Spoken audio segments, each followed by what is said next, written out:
Hello everyone, and welcome back to Military News. Ukraine accuses Russia of blowing up Nova Kakhovka Dam near Kherson. The Ukrainian government has accused Russia of blowing up the Nova Kakhovka Dam on the Dnipro River, and called for people living downstream to evacuate in the face of catastrophic flooding, as aerial footage circulated on social media, showing most of the dam wall washed away and a massive surge of water heading downstream. The Army's Southern Operational Command put up a Facebook post accusing Russian occupation troops of blowing up the hydroelectric dam. The governor of the Kherson region, Alexander Prokudin, said that about 16,000 people were in the critical zone on the Ukrainian-controlled right bank of the river.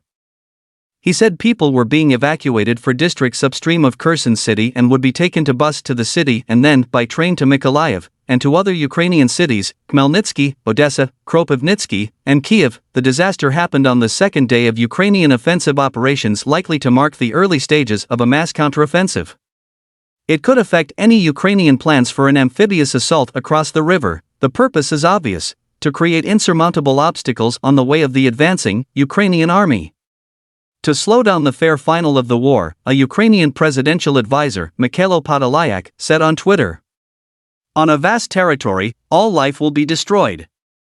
Many settlements will be ruined, colossal damage will be done to the environment.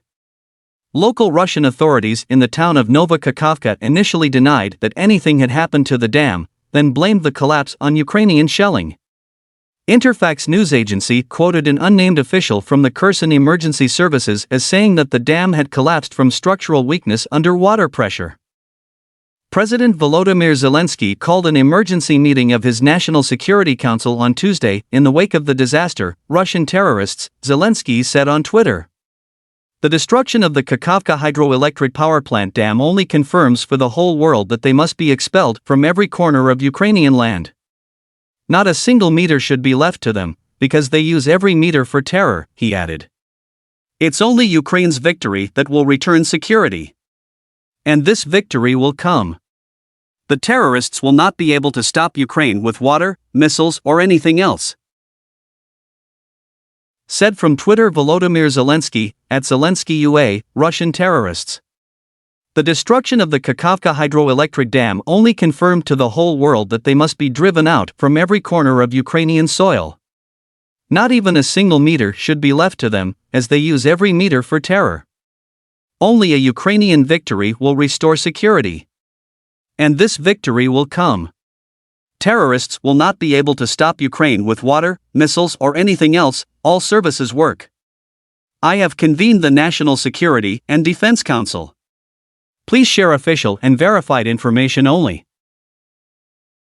Alexander Prokudin, the head of the Kherson region, posted a video to Telegram in which he said that as a result of the damage to the Nova Kakhovka Dam, water will reach a critical level in 5 hours and that evacuations have begun.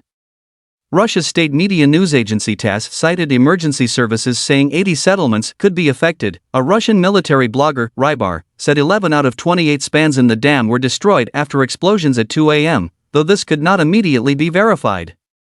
Another blogger said there were no reported missile attacks on the dam prior to the breach, while videos circulated on Russian channels were said to be of civilians evacuating. Vladimir Leontiev, the head of the Russian-occupied administration of Nova Kakhovka town, on the southern bank of the Dnipro, initially denied that the dam had been blown up, according to RIA Novosti news agency, but he was later reported to confirm there was damage and blame it on shelling.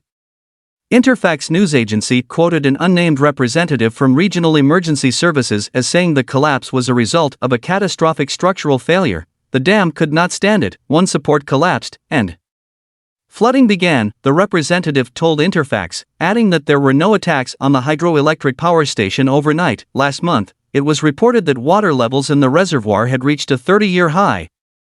As the Russian occupiers had only kept relatively few sluice gates open, according to experts, David Helms, a former U.S. Air Force and National Oceanic and Atmospheric Administration meteorologist who has monitored the dam, said on Twitter, the Russians allowed the reservoir to fill to record levels. If the dam failed naturally, it certainly failed due to 6 weeks of overtopping and stress on the structure.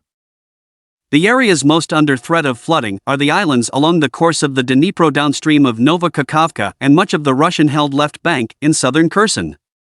Earlier modeling of such a disaster suggested Kherson city would not take the brunt of the flood, but the harbor, the docklands, and an island in the south of the city are likely to be inundated.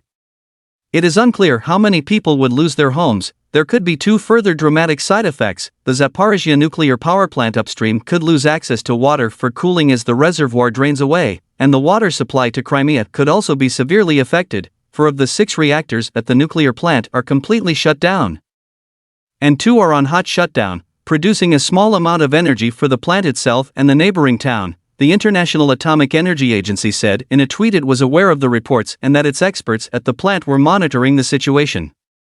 It added there was no immediate nuclear safety risk at plant. A Moscow-backed official in the Zaporizhzhia region was quoted by a Russian news agency as saying there was no critical danger to the plant yet. The dam, a Soviet power project, was completed in 1956 and was 30 meters high, holding back a vast reservoir of 18 cubic meters of water.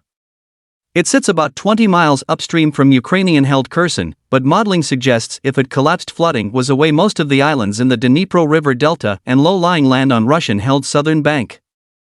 Zelensky warned last November that Russia was plotting to blow up the 2-mile structure and that doing so would cause a large-scale disaster affecting people living downstream. Blowing up a dam can be considered a war crime, the Geneva Conventions say, if it may cause the release of dangerous forces and consequent severe losses among the civilian population, and the effects of a large release of water on people and homes remains for now dangerous but uncertain.